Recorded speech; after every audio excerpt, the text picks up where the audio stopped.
Welcome back to Brace for Impact, the podcast where we champion modern philanthropy in a changing world. Here, a bold collective of visionary philanthropists, business leaders, social entrepreneurs and experts share new ways of solving our country's problems, ways that work. I'm Mary Rose Gunn, founder and chief exec of The Four, the UK's only venture philanthropy fund backing small charities. My guest today has worn many hats: investor, founder, prolific board member, and now youth advocacy champion. But it all started with a successful career in private equity, where he was the co-founder and chairman of Phoenix Equity Partners. After that, he turned his focus to public service and philanthropy. He served on more than 30 corporate and non-profit boards, including the Institute for Fiscal Studies and Pro Bono Economics, and he's chaired major national organisations such as the Lawn Tennis Association and Change, Grow, Live. Despite this impressive CV, I doubt most of you have heard of David Gregson. But you should have, because following his lead, soon every child in the UK is going to have their happiness prioritised. In 2019, David co-founded the groundbreaking Be Well programme with Anna Freud and the University of Manchester. Be Well is now the UK's leading youth wellbeing initiative. David, thank you so much for joining us today. I'd like to take us back to the start and just ask a bit about where the idea came from and what your original motivations were. Well, thank you, Mary Rose. I feel somewhat that I should be the one interviewing you, given all that you've done at The Four. And so your story is a very personal story, and so is mine. And I suppose the origins of my interest in young people's well-being in our country here in the UK is that I was brought up in Edinburgh in a private school, very comfortable upbringing. But the things that I remember are all the things that I did out of school. And I've long wanted to make those opportunities available to young people here in Britain. Now, I married a Dutch lady, Renee, and for the first 20 years of our marriage, we lived here in London. But 20 years ago, we moved to the Netherlands. And we wanted to give our children the chance to live in the land of their mother's birth and to finish their education. And that was largely where my interest in understanding how other countries address well-being came from. And I suppose the final thing to say in terms of sort of the beginning of the journey is that you mentioned earlier that I was chair of the LTA, and I organised a dinner in the latter years of my chairing. And we had sports coaches, we had tennis coaches, we had courts operators and so on from across the tennis community. And at that dinner was Gus O'Donnell, the previous cabinet secretary. And when I went round the table to ask everyone, well, how could tennis in Britain be so much better? He said, the only thing you need to do is to improve the well-being of young people in our country. And it was that set me off on the journey of being interested in the subject. Where did it take you next? Well, there I was in the Netherlands, and I was there just shortly after Gus made that comment when the gold standard of education standard comparisons came out, entitled PISA, and it's done by the OECD. And that showed unequivocally that British children are in the bottom 5% in terms of happiness in the world. It was a staggering indictment of the way we bring up our children in this country.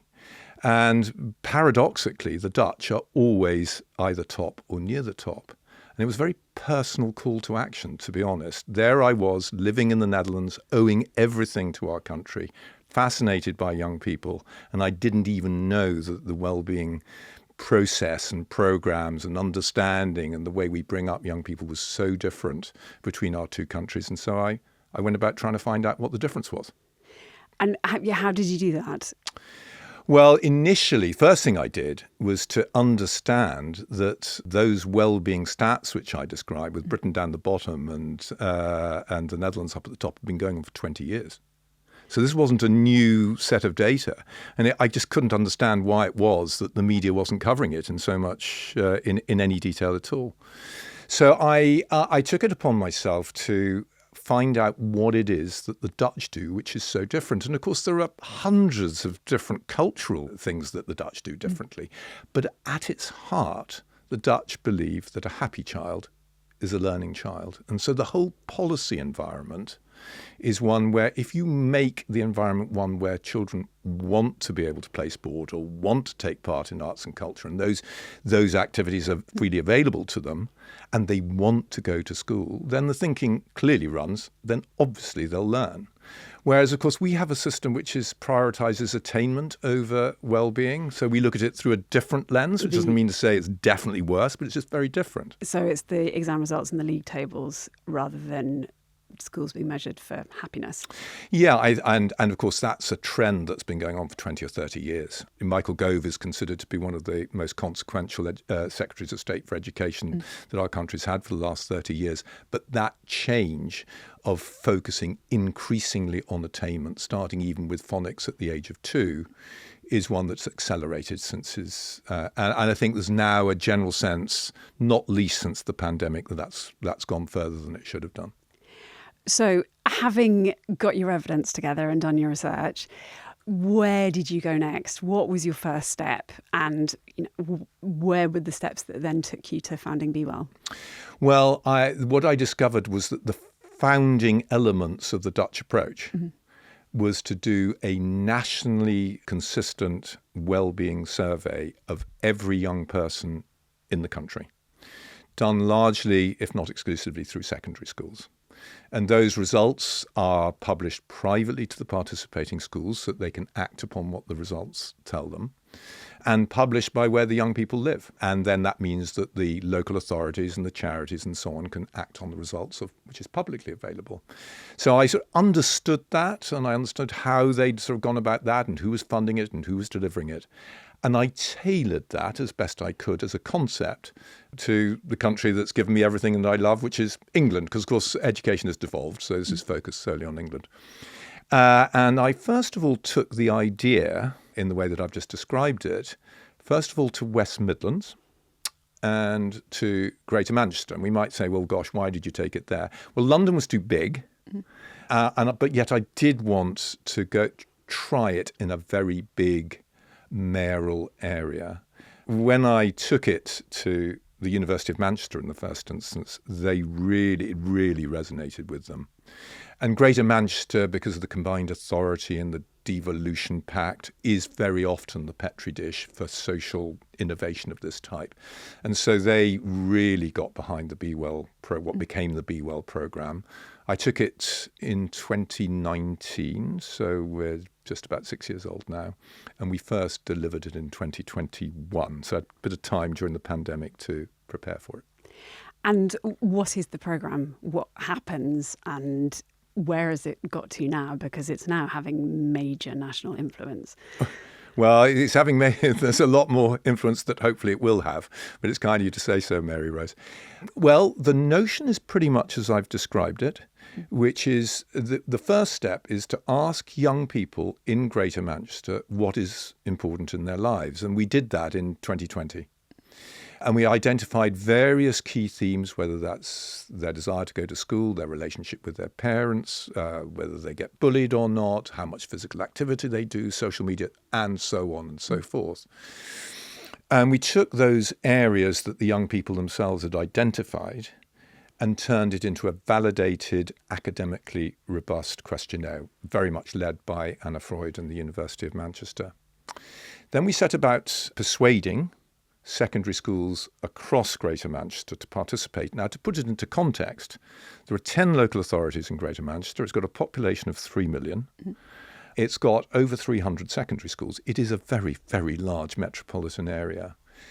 And of course, when you're starting to do something like this, it takes a bit of persuasion. But even in the first year, admittedly, just as the pandemic was coming towards the tail end of its direct impact on English life, we persuaded nearly 80% of all mainstream secondary schools to take part in the Be Well programme, by which I mean they committed to deliver the survey that we provided them to, in that particular case, young people in years 8 and 10. We committed to provide them with a private report back on how their school had, what the answers that their children and young students and so on had provided. And they could then contextualise those and compare those with other secondary schools. And then, as was the case in the Netherlands, we have and published the data across 67 neighbourhoods in Greater Manchester. So if you go on the heat map on our website, you'll be able to see what the relationship of young people with their parents is, for example, in 67 neighbourhoods, or how often they read for pleasure, or whether they meet the Chief Medical Officer's physical activity guidelines. We then have worked with the participating schools on their private data to support them to make improvements. And we've then inspired a coalition of partners in the communities across Greater Manchester to make a difference in things like physical activity, libraries, and so on. And just the beginning. And I mean, it's clearly happening, because I was telling someone the story of Be Well, and it turned out there was somebody in the room who was from the Department of Education, and they said, "I know that story." It's really so. You are definitely making waves. The survey design was obviously very much something that was worked on with young people engaged. Why is that so important, and what impact do you think that has had on the success? The fact that it came from the ground up, essentially, the question. Well, the first thing to say is that we're now covering nearly 10% of England. And the reason I mention that is that what has been of concern to young people in Greater Manchester is not necessarily of concern to young people in Hampshire and the Isle of Wight, Portsmouth and Southampton, which was the second area that we went to, or indeed Havering and Milton Keynes and the other areas where the Be Well programme has taken part. So I think you have to tailor to the voices of young people in particular. It's a very regional issue. Although there are lots of common strands, of course, so 70% of the questions are the same in each area. But if I say to you that, actually it was only this morning, we just produced a Be Well video of young people's voices in Rochdale. And it's so inspiring to hear their stories, how they feel, what their lives are like. And I think it's tempting to think that as adults we understand that, but in a burgeoning world of social media, it's very hard for all of us to know what a young person's life is like that, whether we're grandparents, parents, or whatever we are. And I was very much brought into that about 6 or 9 months ago. There's a pair of old previous police officers, who set up a charity to inspire young people to know how to use social media. And there were 20 adults in the room, and they put up the 20 top YouTube influencers of young people, pictures of them, and they said, name one of them. And none of us could. So as adults, we really don't understand what's going on in young people's lives, and who better to understand that than them themselves. And when you give them the opportunity to do a podcast, my word, they're articulate. I think that it's something that we really haven't quite grasped, is the fact that people who below the age of 25 are living in a totally different world to the one on a day-to-day basis, not just that we lived in when we were that age, but also that we are living in now. Yeah. There's so much difference. Yeah. With Be Well, I know that you are trying to make amendments to the Children and Wellbeing Bill. Love to hear a little bit about that and how that's going. Well, it fits in with this long-term vision and mission that we had. So even when we set it up in 2019, we said by 2030, so within 11 years, we hope to have made such a difference to young people's lives that it will become very, very obvious that we should be doing this across the country. And we don't have the funding to do that nationally. And the opportunity to affect government policy has come slightly earlier than we imagined with the change in government about 12 months ago to the Labour government. And this government is therefore much more attuned and interested in this particular agenda. So rather than continuing to spread our footprint over the last 12 years last 12 months to beyond just 10% of the country, we decided to try and influence the makeup of the Children's Wellbeing and Schools Bill. And how's that going? Well, for me, it's been a very personal voyage of discovery, because I've had no exposure to the British legislative process at all. And the first thing to say is that the government has listened, without a doubt. There is nevertheless this tension in the world of education between those who believe that the most important thing is attainment and those who believe that the most important thing is well-being. And so, given that we've got a history as a country of focusing on attainment, it's a brave Secretary of State that would change that dramatically to say, well, the most important thing is well-being. Mm-hmm. So our logic is that both are important. Mm-hmm. I think we're starting to win that argument with the Department for Education. Whether that means that we will get some form of legislative statement to that effect, I think remains to be seen. The bill is in the Lords at the moment. We're competing with lots and lots of amendments to it at the moment. But even if that doesn't succeed, we are making headway with the Department for Education on the importance of this subject, and they are definitely listening. I mean, it seems like such an obvious thing for Department of Education to be worried about. I mean, when you explain it, it seems crazy that we weren't measuring it before and looking at it before. You are doing incredible things with BeWell, and it's really exciting, the kind of extent of the impact that you are on the way to having. You're already having, but you are on the way to having. It came from, as you've described, quite small beginnings, but you were in a position with your previous experience and the networks that you've built up and all of the things that you've done to be able to take your amazing idea and do what you have done with it and take it to scale, essentially. What advice would you have for somebody who has an idea and is, already has some evidence of making a change that is going to make a difference, but who doesn't necessarily have the networks? And I'm going to ask this question the other way around in a minute as well. What advice would you give them of how to get things off the ground and to take a solution to a wider audience? Well, I think you've got to play to your own strengths, haven't you? So I'm fascinated by leadership. I'm fascinated through all the experience that I've had with what makes successful entrepreneurs, what makes successful enterprises.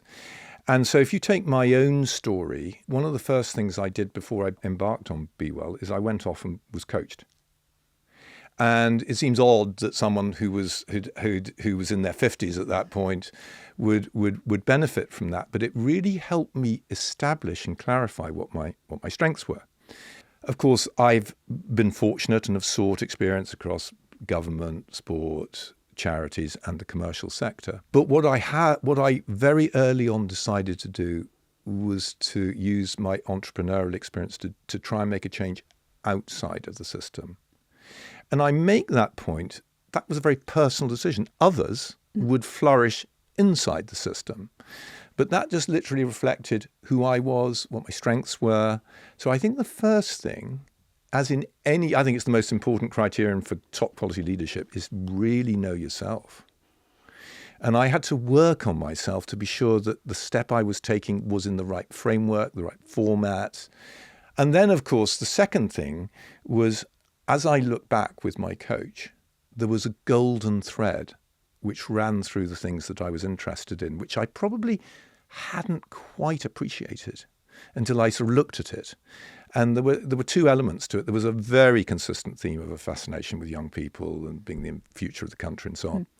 And the second thing which went with that was the fundamental unfairness of our country. And so when BeWell, the PISA data came out, it became very obvious that was, in effect, if I wasn't going to do this, who was? And therefore, when it comes to advice to others, if you can find the golden thread, you've got the passion with it, you really know your own sense of agency as to where you yourself can make a difference, I think it becomes obvious, actually, which is what my coach said to me. Yeah. And it did. Yeah. It became obvious. I think that is fantastic advice, but for somebody who doesn't necessarily have the networks, do you have any particular thoughts? When I first started, I didn't particularly have a network. I mean, but it does, I'm a bit of an extrovert, and I've created one. Yeah, I didn't really know anybody in education 6 years ago, and now I know a lot of people in education. But again, that was me playing to my strengths. I was never worried about building a network because, I enjoy doing it. Not everybody will enjoy that. But if they don't enjoy that, then they'll find a different environment in which to use their particular particular skills. That's a really nice reminder, actually, because with your CV, it's very easy to assume that you knew everybody. But of course, no, it's not possible for anyone to know everyone. And did you know the people in the right places for what you were trying to do? And the answer, as you say, it's no, you didn't. No, I didn't. And actually, one of the great things, maybe we'll come on to it, that I've benefited from this is creating an incredible, inspiring new network of unbelievable social entrepreneurs, all of whom you should interview, who are doing utterly amazing things with young people across the country. And how inspiring is that? Yeah. Yeah, so I think I created it. It's joyful to meet people like that, really is. Well, we'd both agree on that. Flipping the question round, if you were to meet somebody else, and I'm sure you are meeting people like this regularly, who are getting to a point in their careers or in their lives where they're thinking, I've sort of achieved from a professional perspective the things that I wanted to set out to achieve. Now I've got a huge amount of time left and energy and experience that I want to share, but I don't know where to put my energies. How would you advise them, whether it be about just their skills or also starting on philanthropy and giving some funding? What would your nuggets of advice be? Well, I mean, it would be fairly similar to what I said before. I mean, you've got to know yourself. But I also think that it's easy to think of the world of philanthropy as being money. Yeah. And I do think that philanthropy can come in different shapes and forms. And so whilst I've brought money with me, I've brought 40 years worth of experience and an absolute determination to make a difference and a passion to do so. So I think for me, therefore, it's all the ingredients that we talked about, but not forgetting the time. Because if I were to say what has been the thing that's made the difference in the case of Be Well, in terms of my own contribution, it's been the time that I've committed rather than the money. Yeah. Now, that reflects as well my own financial circumstances. There are others who are much wealthier than me who would prefer to give money rather than time, and there's nothing to decry that. But it depend a little bit where you are on that spectrum, perhaps. Yeah, I completely agree. I think one of my previous guests was Martha Lane Fox, and a lot of what she does isn't really technically philanthropy, but she is such an altruistic and such an impressive person who is changing people's lives through, public service, and a lot of the work that she's doing that wouldn't, in many people's eyes, be seen as philanthropy. Well, I think I'm a trustee of Pro Bono Economics. You said at the beginning, in fact, one of the recommendations that PB has made, I think through the Law Family Commission, was that we should value volunteers' time. Yeah. And it does have a value. And the third sector, the charitable sector, is called the third sector for a reason, to balance the commercial sector and the government. And it's therefore why we don't give it equal weight in the way we think about it and the time that people contribute. That would be a big step forward if we did. We did actually try and do that at the LTA, as it happens, 25,000 volunteers delivering tennis every day across the country. We tried to value it. Yeah, and the value is huge when people add it up. Yeah, it's such an important part of society that gets forgotten. I completely agree. Yeah, and so in my case, I've probably committed at least half of my time to Be Well. Bit less now because we've now got an established executive team who are doing a brilliant job. So it's probably less than that now, but certainly in the early stages, at least half of my time. And what an opportunity that was for me. So again, somebody might not have that time available. They may prefer not to use that time. Yeah. They might use the funding. When we first met back in, I think it was 2018, when you were in your research phase, there was something that you said that I have never forgotten, which was that, and it was very much relates to everything that we've been talking about, but which is that if you measure the wrong things, you're not going to get the outcomes that you want. And it was obviously then related to the fact that in schools in the UK, we were only measuring academic performance. As somebody who came from the private equity investing world, what other things have you brought with you? Because, I remember when you said it, this is one of the fundamentals of private equity is we've got to get the KPIs right. But as somebody who has that background, what other things that you learned from your professional career have been most useful? And what have been things that you've actually realised you need to leave at the door? Well, having been privileged to have been involved in 30 to 40 boards now, involved in probably more than 100 investments, I've sought to look at what the common links are between what makes a successful enterprise and what less so, whether that's in the charitable sector, whether that's in the government sector, and so on. And for myself, I've found some common ingredients which cross sectors. The first would be aligning interests around a common goal. The second would be an ability to horizon scan, to really look forward. It's very easy to look down rather than up. You will agree that leadership is essential because that's what you do at the fore. And I learnt that obviously at the private equity group that I co-founded. And then finally, and perhaps most importantly, culture eats strategy for breakfast. Now, not everybody agrees with that, but I think so.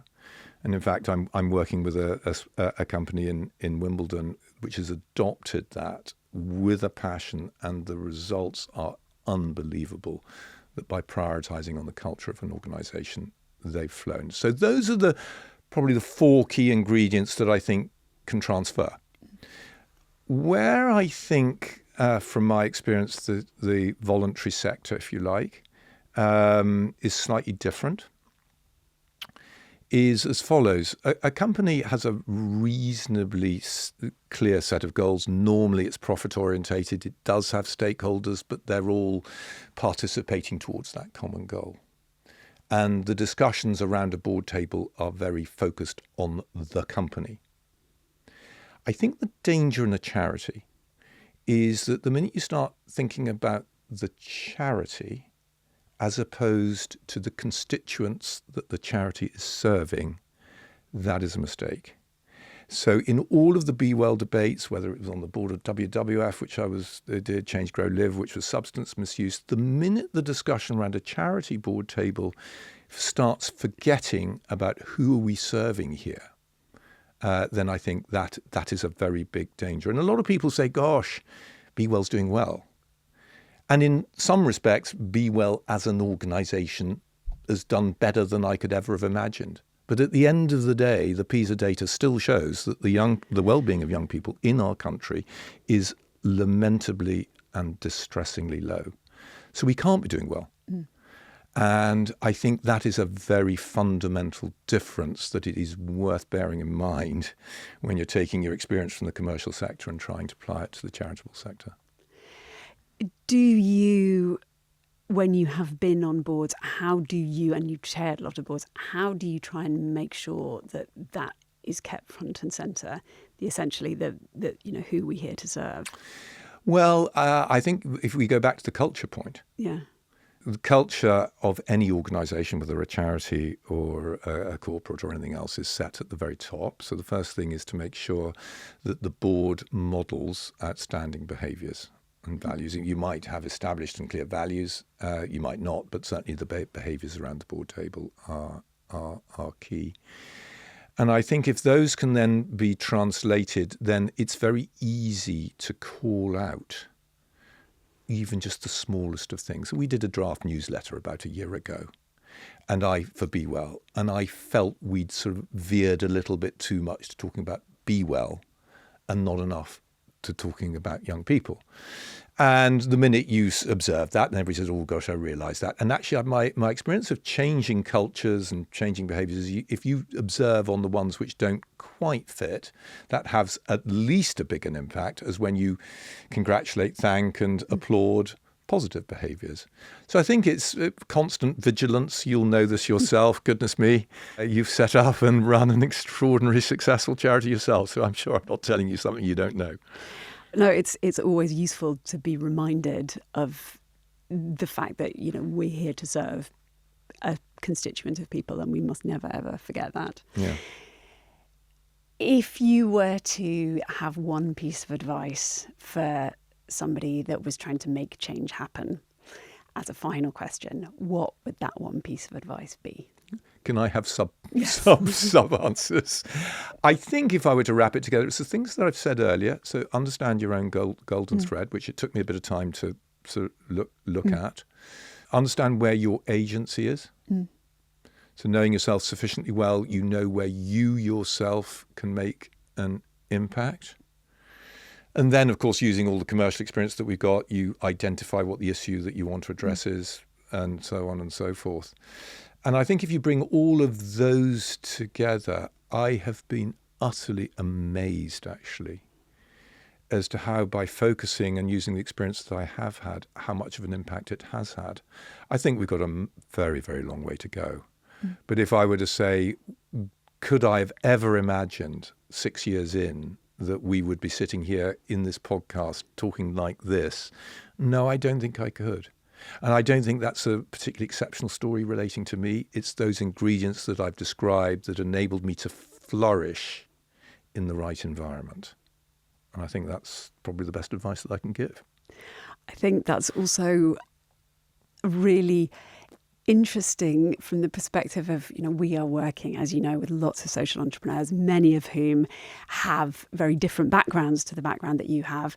But hearing that you didn't necessarily believe that you would be able to achieve as much as you have achieved when you started out will be quite reassuring. I think that, somebody who had been as successful and sat at the top of a lot of organisations still, when you started out, thought, well, let's just give it a try and see where we get to, rather than immediately coming in with the sort of shoot for the stars ambition. Yeah, no, well, that's true. I think the other thing that maybe my story is a bit fortunate is that when I first approached Greater Manchester, I had no idea in the first meeting with 20 senior people across Greater Manchester that sitting in the room were two experts who knew all about wellbeing, how to deliver surveys, and they were from the University of Manchester and Anna Freud. And therefore, my own ability to leverage my commercial experience has been utterly, utterly enhanced and transformed by partnering with the University of Manchester and Anna Freud, who've brought things that I could never have brought. And so one of the reasons why we've perhaps been able to scale quicker, apart from me knowing myself and all the things that we've talked about, is being able to partner with others who brought something different. I think that was luck, if I'm being honest. So you do need a bit of luck. Yes, we all need a bit of luck. But having the drive and the vision, you can't get the luck without that. So I'm not going to let you get away with that too much. But David, thank you so much for joining me today. It's been so lovely to hear the story in a compounded way. What's happening with Be Well is so exciting, and we can't wait to watch where it goes next. Well, thank you, Mary Rose. And when am I going to get the chance to interview you on how the Four is doing? I look forward to doing that. And I'm sure your listeners would be interested in that too. Thank you. And thank you for listening in. If you enjoyed this episode and would like to hear more about philanthropy and social impact, please do follow, share and subscribe to the Brace for Impact podcast on all the major podcasting platforms, or watch the video on our website, thefour.org. See you next time.